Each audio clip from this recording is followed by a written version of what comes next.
Hi, everyone. This is Serena, founder and director of Breaking Taboo. Welcome to our video audio podcast series. Today, I'm sitting here with Crystal Lancaster. And Crystal is one of our longtime volunteers here. And actually, I consider her to be a part of the core team. She's been with us for quite some time at Breaking Taboo. She's helped with a variety of different things. And most of all, she's just a wonderful person to be with. And we're so happy to have her support with Breaking Taboo. And Crystal also has her own story of her own mental health struggles. So I'll let her share all about that. Crystal, how are you doing today? I'm doing great, as well as I can be, considering the circumstances Oh, with yeah. COVID-19 and everything, but I'm doing good. Yeah, well, it's good to see you again. It's been quite some time.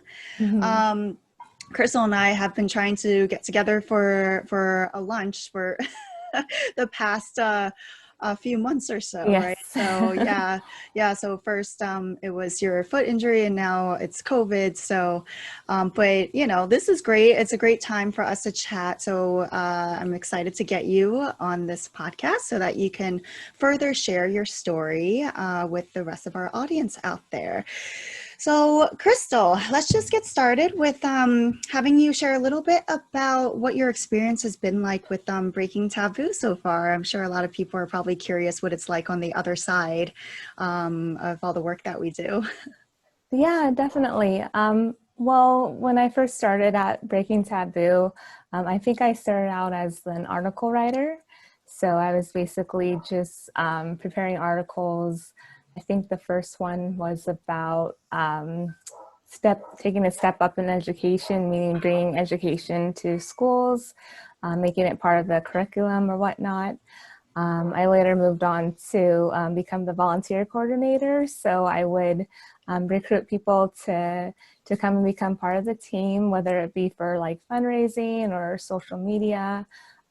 We did have a lot of applicants interested in becoming part of Breaking Taboo, which was really great. So it's really great seeing that part of it, knowing how many people actually want to be a part of this. I've loved being behind the scenes. I was part of the documentary crew in the way that I recruited a lot of high profile, I would say, people from different organizations, namely NAMI, the National Alliance on Mental Illness. So we had, the Kim Bonnell, he's now the executive president of the Greater Los Angeles area NAMI. And we had Steve Pittman from NAMI OC. So having all those people willing to participate and be part of our cause was really a great thing. And I love what Breaking Taboo does. I've always really admired you, Serena, for the work that you've done, especially for the cause of suicide prevention. I know you've lost a few people very dear to you because of that. And it's organizations like these that I'm more than happy to be a part of because, suicide is something that I think is sorely overlooked or just not spoken about in our world today. And so many people do we lose to that, and definitely something needs to be done about that. Well, thank you so much, Crystal. And yeah, always appreciate, the help that you've given to the team. And just for everyone out there, there's a good chance that if you have contacted us for volunteer positions, or if you are planning to, you might be talking to Crystal Yes. here. So, so she is the person behind the scenes currently with the volunteer coordination. So yeah, but Crystal, you have so much more to you, obviously, than being a part of Breaking Taboo. Crystal mentioned article writing, and that's because Crystal is a writer herself. And currently, right now, she is working on a book of her own mental health experiences, right? And Yes. we're both huge advocates of writing and literature. So it's great to have a fellow writer on board. But why don't you share a bit about your story, about what's in your book? What did you write about? So the book, I mean, it is a work of fiction. It would probably be in the genre. I actually learned a lot about genres in this whole query process of like trying to get agents to read my book. So I guess it would be considered women's fiction with a subgenre of romance. But the main thing really is mental health, mental illness. With this book, I really hope to really uphold a platform for the importance of mental health and how imperative it is for us as a society or even as humankind to understand what mental illness is, how it comes to be about, what we can do to help it, to help cure it. I mean, we can't cure it, we can treat it, but um, it's just a topic that is so sorely overlooked and misunderstood. Mm-hmm. And I want this book to show that, even though you may have a mental illness, happiness is still in your path. Like you can lead a full and happy life, even if you have bipolar 1 disorder, which I have, or whatnot. You can have happiness. And I think a lot of people with mental illnesses don't realize that they can't. They're just struggling so much. They only see like the darkness, that they don't realize that they can have a happy life, that it's tangible. And it's so important for me, for people to understand that. So my book is basically about a girl with a mental illness, and it chronicles her life over a span of about 10 years. She falls in love, and it's about the journey together of those two people. Oh, So how that's what that's interesting. about. Yeah. I love love stories, so I can't wait to Yeah. read it. So was any of that based on your own experience? Definitely. So a lot of the events in the book were definitely drawn from real life experiences. How, for example, how the characters met is kind of how me and my boyfriend of 12 years met, and so, and How part did of you it. meet? So I was actually at a birthday party in downtown Fullerton. This was back in 2008. And he was there with a friend. And the friend that I brought with me, he actually went to high school with my boyfriend, Richard, and he introduced us, and it just kind of evolved from there, and we're still together. So, So your own personal experiences with bipolar disorder, and you said that it was bipolar 1? yes, bipolar 1. Great. And for those of our audience out there, what is the difference with bipolar 1 and bipolar 2? So basically, bipolar 1 disorder is when you have both manic episodes and you have depressive episodes. Manic meaning um, a lot of it has to do with if you have like short, like all this pent up energy. And a lot of the times you have a false sense of euphoria, or you have like delusions of grandeur. You like feel like you're invincible, you're on top of the world, and you get easily distracted, and you're talking like a thousand words a minute, and you're just like all over the place. And then depression is, what most people know depression to be. So with bipolar 1, you have that um, kind of roller coaster, I guess you can say, but it's not very frequent. Usually it'll happen over like months or weeks at a time, not necessarily like one day you'll be up and the other day you'll be down. But then with bipolar 2, it's mostly just depression, and there's no mania with bipolar 2. Mm-hmm. That's so interesting because a lot of people tend to think of bipolar differently. Like people tend to think of bipolar as like mood swings, throughout the day, Mm-hmm. or like what you just said, like one day you're like this and next day you're like that. But that is typically not the case with, especially with bipolar 1 disorder or bipolar 2. So that's very interesting to note. So, how did, since we are on the topic of a love story, and you are all about, obviously being able to live a full fulfilled life and have long-term relationships even with a mental health diagnosis, how did that come into play in your relationship with your partner? Well, when I met him, I was very stable, had been for, let's see, 2008, for about 6 years, since before I started college. So I wasn't having any episodes at that time. Um, and I tried explaining to him every now and then about my disorder, but he never really understood it because he hadn't seen it for himself until 4 years later when I actually had a manic episode. And that lasted for about 5 months. What was And that? What was that like? Like when it first happened, uh, what were you doing? Like, what did your boyfriend notice that was different?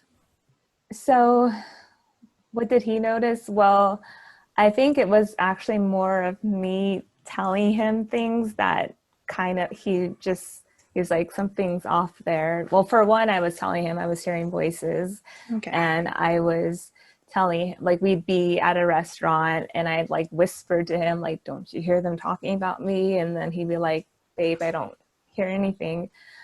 So that was one. It was actually a mixed episode, which was really scary. So I was manic, but I was also depressed at the same time. So I was at a very low point in my life. I stayed in bed most of the time, like all day and all night. I was scared to go outside. I had really bad social anxiety. Um, it But was you a were lot. manic. But you were manic also. I was manic because I was hearing those voices and I was delusional. And I thought everyone was talking about me. I thought the television was making daily references to my own life. Mm-hmm. So I basically thought I was famous, which happens a lot with people who have bipolar 1. If they have a manic episode, they tend to think, they have this fame or something that doesn't really exist. Okay, so you were depressed and in bed a lot, and you were hearing voices and paranoid at the same time. Yes. Okay, okay. And when that happens for you, do you immediately know that there's something different or something off, or like how long does it usually take you, or does someone have to tell you and point it out to you? It didn't take long for me to realize what was happening because it happened like 6 years before. So yeah, it was really easy for me to realize what was happening, which was so weird for me and frustrating at the same time. It's because it was like I was almost like beside myself. Like I knew what was happening wasn't real, but it felt so real that I was convinced that it was, and nothing could persuade me otherwise. And I definitely freaked my boyfriend out, but he stayed. Like, I don't know many guys that would, but he stuck by my side, and he even had to virtually like shake me and be like I'm what's real, like this is real, like all that other crap that you're hearing, just forget about it. Yeah, So it was definitely a trying time in our relationship. um, interesting. and yeah, and mhm. Were you on medication at the time, or were you off it? I was on some of my medication. That's the problem. I think I stopped taking like 2 because I actually take about 7 a day. Mhm. And then I stopped taking, I think it was like Seroquel or something, which is actually like an antipsychotic medication. Mhm. And I think that's one of the things that led to my episode. Another thing was that I stopped exercising, and I had been exercising every day for 3 years up till then. And so that kind of like, I don't know, set me off, I guess, as well. Oh, interesting. So you think that Yeah. exercise makes a huge difference in whether or not you have your episodes? Definitely. It's because, those endorphins that you get going. I think that's why they say, like, when you don't feel like exercising, like, that's the time you should exercise, Mm-hmm. just to, Interesting. yeah, make And, yourself feel better. And why was it that you stopped taking your antipsychotics? To be honest, I don't even remember why. I think it must have been, I probably thought I didn't need it.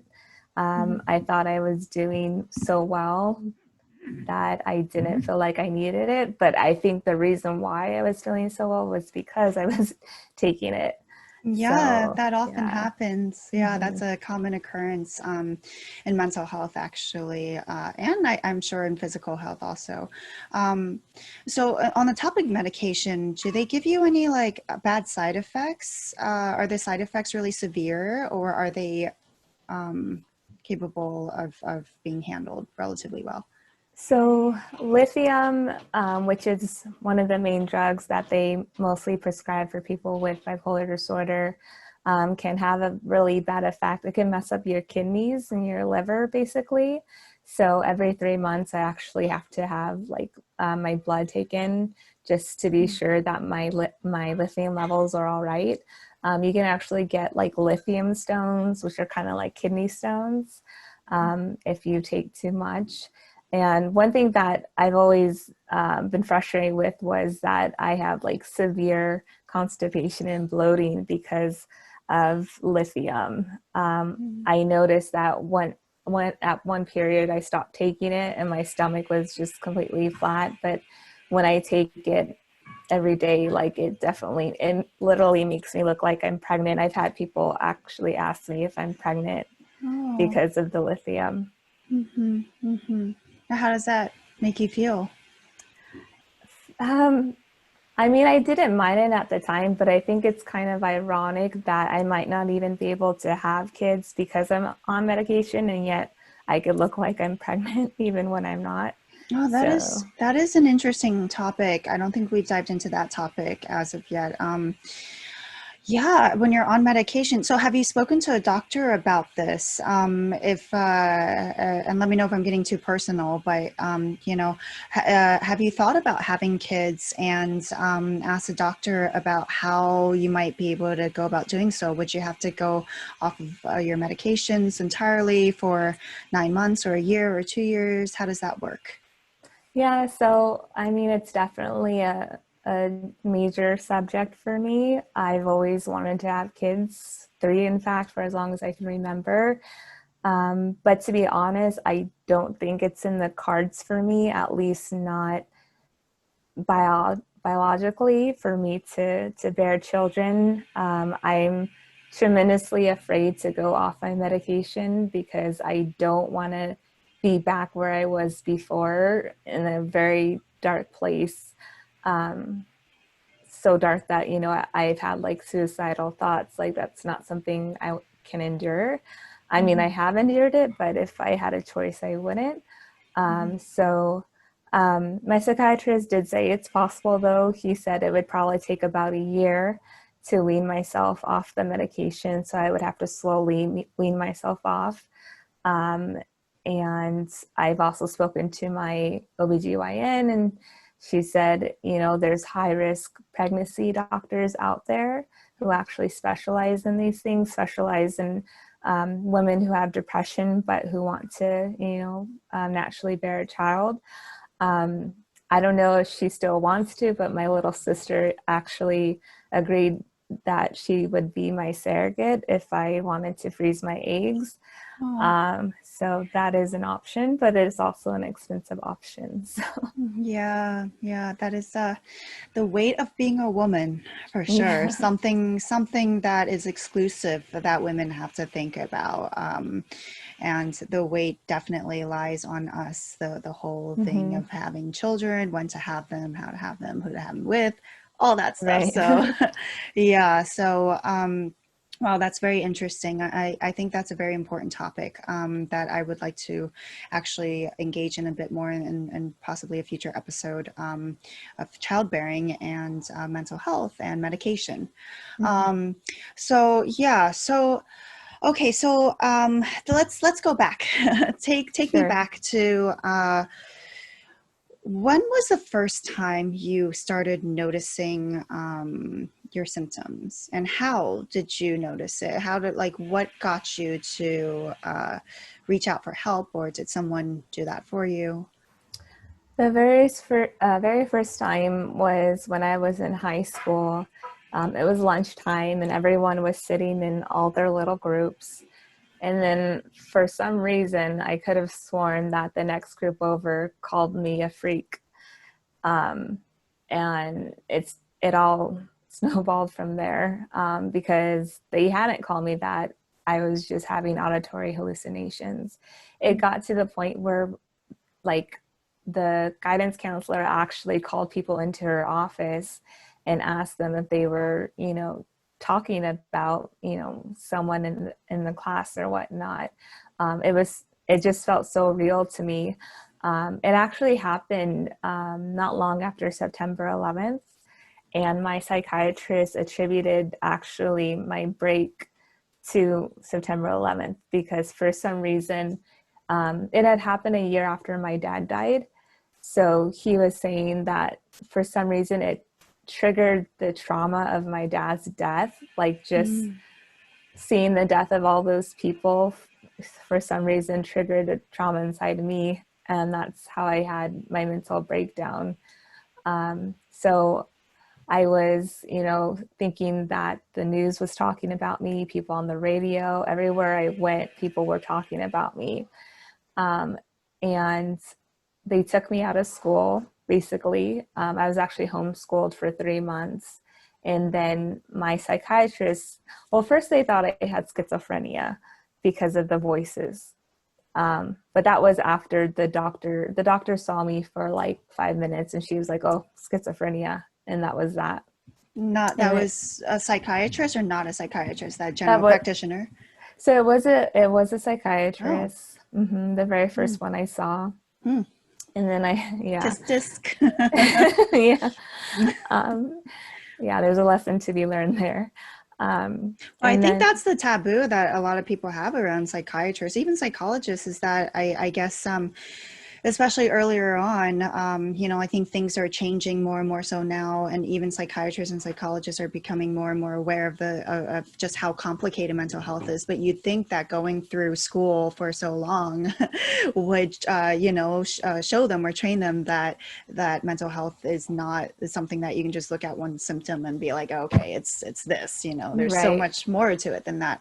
But I think, yeah, that's a taboo, is that people out there sometimes are reluctant to see a psychiatrist, or a psychologist, because they're afraid that will happen, and that they will get misdiagnosed, or be put on the wrong meds, or whatever. So yeah, but they are changing. Things are changing, and there are a lot of, for every bad seed, there are, I think, a lot of good seeds to balance it out. So Yeah. yeah. So okay, so how did you find out? It was a psychiatrist. Like, who brought you there? Who brought you to the psychiatrist? Was it like your parents that made the judgment call that, okay, this is, something else might be happening. Let's bring her to a psychiatrist. Like, how did that even happen? Well, it's interesting because my dad had just passed the year before, my mom was pretty much the decision maker and she had to kind of figure it out on her own. Because my aunties and uncles were saying that I was just being a rebellious teenager. Hmm. They did not believe that there was something else there.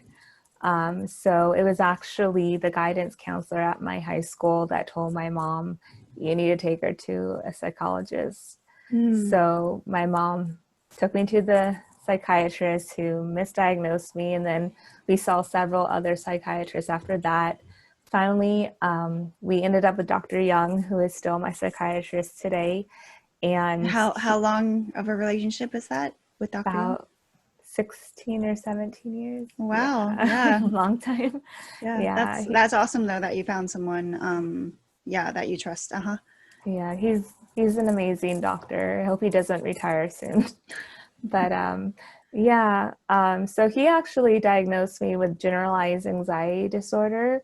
Mm. And I went back to school but the person that went back to school was not the person that I was before 3 months ago. I originally, and I still am, pretty shy and quiet. Mm-hmm. But when I went back to school, I was actually very bold and brazen. Like I asked my senior English teacher out to prom, and yeah, and What did he say? well, I held up like a sign in the back of the class, and he was pretty much like, no. So, Did you yeah, make the sign? I did. Oh my gosh. Did you tell any of your friends? Did you tell anyone that you're going to do it? No, it was just this random impulsive thing that I decided to do. And did other So, people like see it? Like, I mean, I don't think so, because I was like at the very back of the class. So it's kind of just like something that he saw, and then I like put it back down. Um, so yeah, I did that, and I try to meet up with guys on the internet, oh. and yeah, I did some things that I'm not very proud of. And did you meet up with them I on the actually internet? did. One of my friends drove me to San Diego, and the guy wasn't home, or maybe he was. I don't know. But that was like the extent of that. Uh-huh. And then that summer, things only got worse. I became more and more manic. Like I wouldn't go to sleep, and I actually thought that I was going to get engaged to this guy I dated for like a week.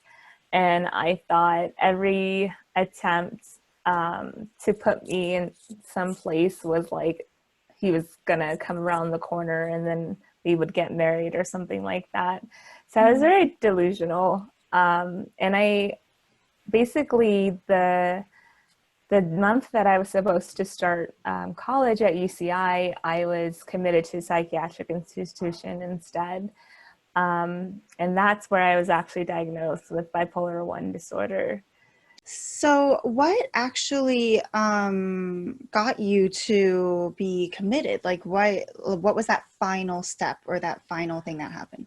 Um, it's ironic because I think what it was, not only was I running around the house shouting, I actually was upstairs in my bedroom and I pushed out the screen window of, the window in my room. And I actually just did that to sit down and to sing, but my mom thought I was attempting suicide. So she called Oh, I see. 5150 on me. I Yeah. see. I see. Interesting. Yeah. Well, it's probably a blessing in disguise. Yeah. Um, okay, so what was your experience like? I know you, Crystal, by the way, wrote an article for us, a very interesting story of her experience in what was it, a psychiatric ward, right? Or Mm-hmm. hospitalization, right? So she actually wrote about that. So yeah, but why don't you share a bit about that right now? Like, what was it like? Do you agree with it? Is it something that you feel like helped you? Or because there's so much controversy with this, I hear so many Mm-hmm. different conflicting opinions with people that have gone through this and been hospitalized. What was the experience like for you? Um, well, I think it was a good thing for me, just because I was under constant surveillance. Um, my mom did tell me, however, that they had a hard time diagnosing me because I had so many symptoms. Like I had symptoms of schizoaffective disorder, also symptoms of bipolar disorder. So they weren't quite sure like what to diagnose me with. But that's the diagnosis that they gave me so I could go home, basically. Mm. Um, but I was actually, when she called 5150 on me, I was actually transported to a little clinic in La Palma, and I was sitting there, laying in the bed, thinking, okay, Warren, the guy that I dated for a week, I was like, okay, he's coming to get me. We're gonna, get married, whatever. And I kept listening for the sound of his footsteps, and that never came. And then I was transported to another hospital in Alhambra, And I was there for about 2 weeks. Um, I don't really remember much. I do remember trying to escape a lot because I was just not in the right state of mind. Like I didn't know what was going on. Like I just, physically, you try to escape a lot. yeah, Oh, that's yeah, interesting. That's like in the movies. yeah. So, yeah, I just had a Did very they like, did they have to restrain you? yeah, several times. Like I remember like these grown men would like hold me down, and I call it booty juice. They would like inject me with booty juice to sedate me, and then they would just leave me in this room. And then Mm-hmm. you're just kind of like, after like the booty juice sets in, you're kind of just thinking to yourself like, oh, how'd I end up in here? What's going on? Were Um, you strapped in or anything on the bed? no, I wasn't strapped in. Okay. They left me to just basically circle the room pretty Oh, much. okay. And did you Yeah. have your own room or did you share a room? No, I always shared a room. I remember my very first roommate was a little strange, but I guess saying that now, it's kind of like, well, I was in a mental institution, so I'm sure everyone was a little strange in there. But to me, she was kind of off, and I was like, I, I didn't, yeah. Like how so? She clearly was like a teenager, but she spoke like she was like 5, or I don't know. Yeah, it was a Yeah, little the strange. regressive personality. Yeah. Yeah, yeah. So my roommate was a little off, but I guess I was a little off too. But I just remember not feeling right around her, I guess you can say. And anyway, but my mom did take me out of that hospital because she thought it wasn't very, like, she didn't think it was very sanitary, it wasn't run very well. So then I was transported to College Hospital in Cerritos, where I was there for about a month and a half, I think.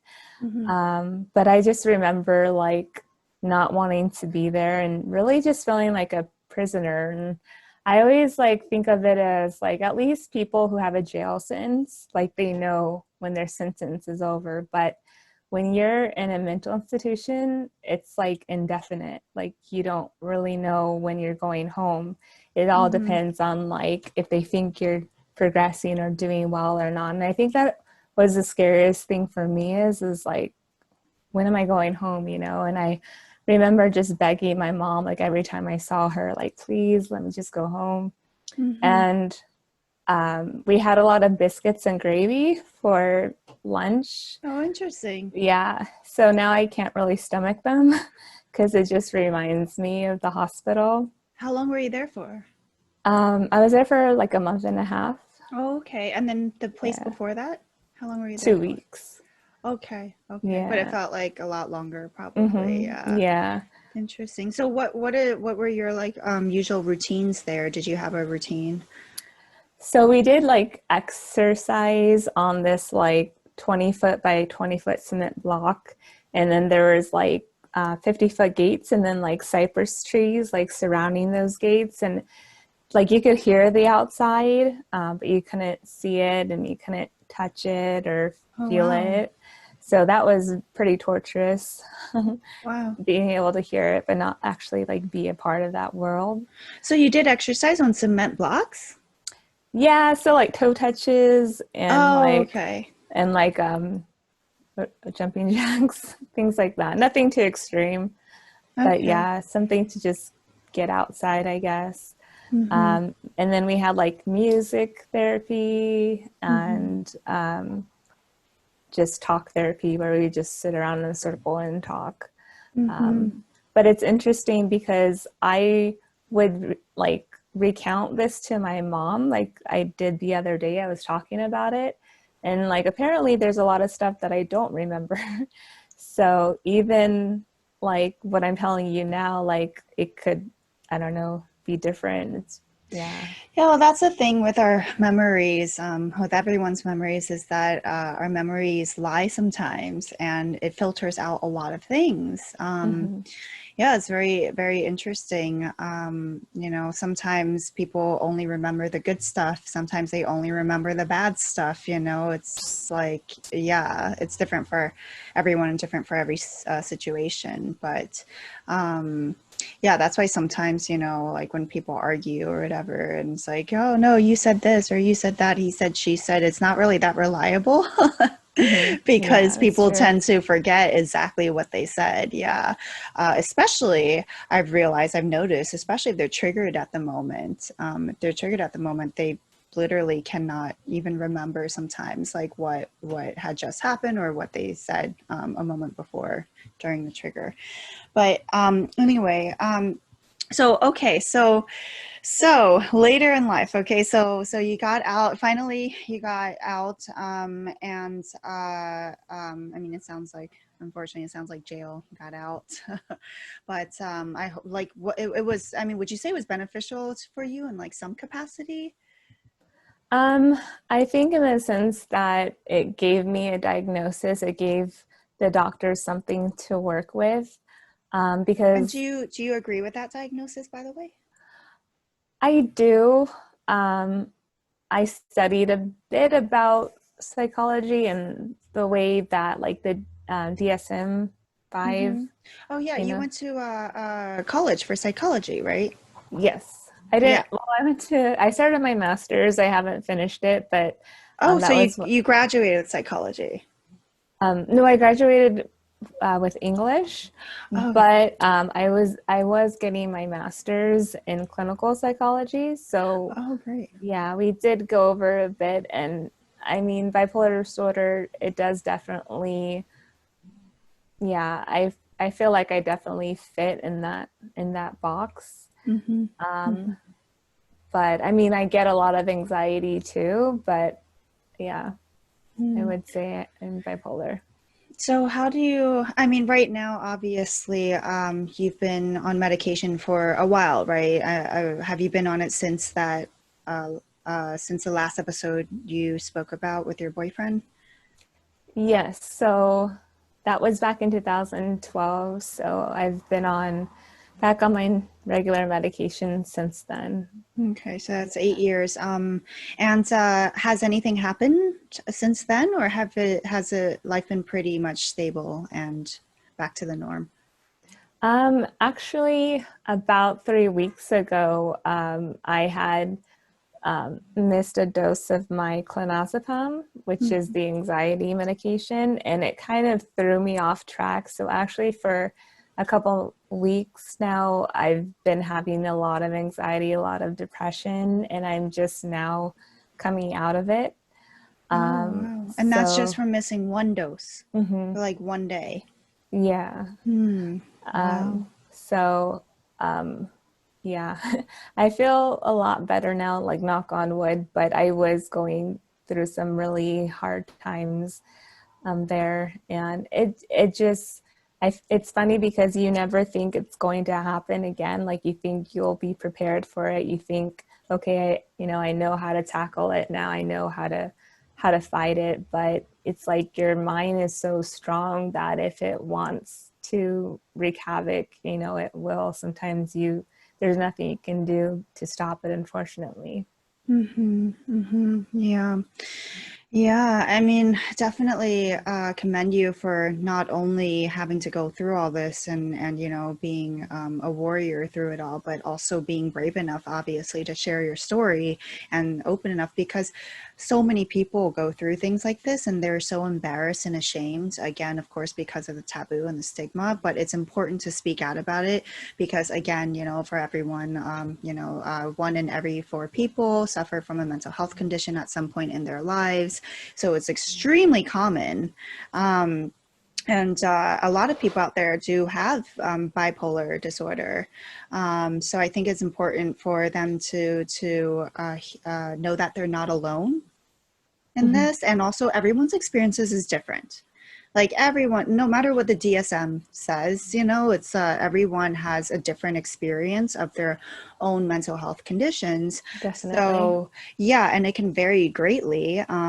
So yeah, I think it's important to share what what's happening for you and what you've experienced. So, yeah, so for people out there who are, have bipolar disorder, who have recently been diagnosed, what can you tell them to help them get through it? Or any words of advice? Yeah, you definitely need a strong support system. If it wasn't for my mom, I don't know where I would be today. I know a lot of people are against taking medication, or their family is against taking medication. And I know some people can get through it without medication, but there's so many that really do need it. And I don't think people should be afraid to see what medication can do for them. It's nothing to be ashamed of. Does someone with a heart condition, not take their medication because, they feel guilty about taking it? No, they take it because they need it to live, Mm-hmm. And I think that's how we should address medication when it comes to mental illness. I mean, I'm not going to shame anyone who doesn't take it or who's against it, but just be open to it, I guess you can say, because it's helped me tremendously to just balance myself. And you do need a mental health professional in your life as well to help you and guide you through it. Help you talk through those things that you can't talk through with your parents or your brother or your sister, that, they've been there or they know people who've been there. So I think definitely just make sure you have that strong social support system, and to never give up hope. Like I said, there's always happiness in your path, just keep Hope is my going. middle name. Is it really? Yeah, Serena Hope Sun. Yeah, Hope is literally my middle name. Directly, literally translated from Oh, Chinese. wow. Yeah, so in Chinese it's Oh, called Shi, like Shi Wang. But Hope, yeah, no one can such a pronounce pretty she. name. She is spelled XI. There's no one that can pronounce Oh, it. okay. Yeah. But yeah, definitely hope. And I think what you're saying is pill shaming, because just Oh, like you said, don't shame people for not taking medication, but don't shame people who do take medication mm-hmm. also, because Right. there is a phenomenon called pill shaming, and it is very apparent in society today. So yeah. Do you have any questions for me? Um, any questions for you? Not that I can think of. Well, is there anything else that you would like to add?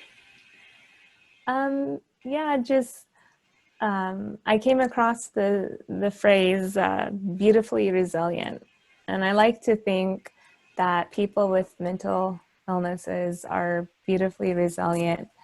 They might not think they're resilient, but they are. And yeah, just keep having hope. I know it seems like such a impossible thing to have when you're literally like in a ditch somewhere and you can't see the light, but just keep holding on. And if you have faith in God, keep praying, because he's listening. And just don't give up on yourself, and let others help you, because there are those who are there for you as well. Is there any time in your life that you felt like this was a burden you didn't want to carry? Well, let me rephrase that. Do you feel like that now? Like this, or that do you if given the choice, would you choose not to have your condition? It's funny, I was asked that before, and I actually said I would choose to have it simply because I'm that much stronger because of it, that much wiser, and I can help others who are going through it. Mm-hmm. But at the same time, it is a burden. I won't lie. It's hard. Things aren't always easy, especially when you're always second guessing yourself, and you're always afraid that it's going to come back, and that it's always going to be there. But I have it, and I have to live with it. So I have to just make the best of it.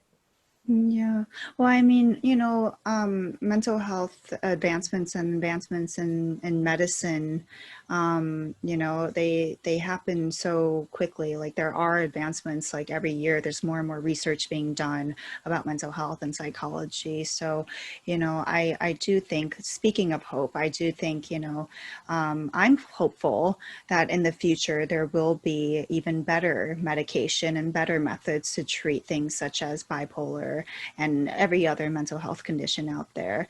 It's just a matter of time. It's just like medicine, Mm-hmm. physically, like back in the day, people didn't really have the most advancements in surgery and stuff. And now look at us, we're using like lasers, to make cuts and to correct vision and all sorts of, Right.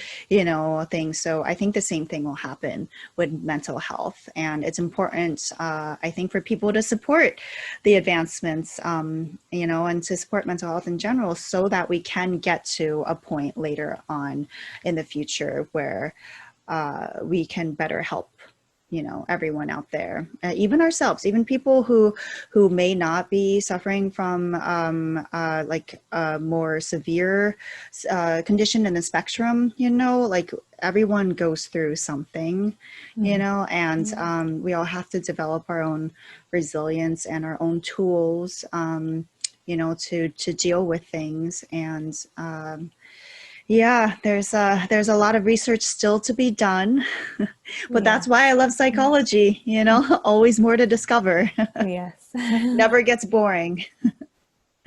Yeah, well, thank you so much, Crystal. Thank you.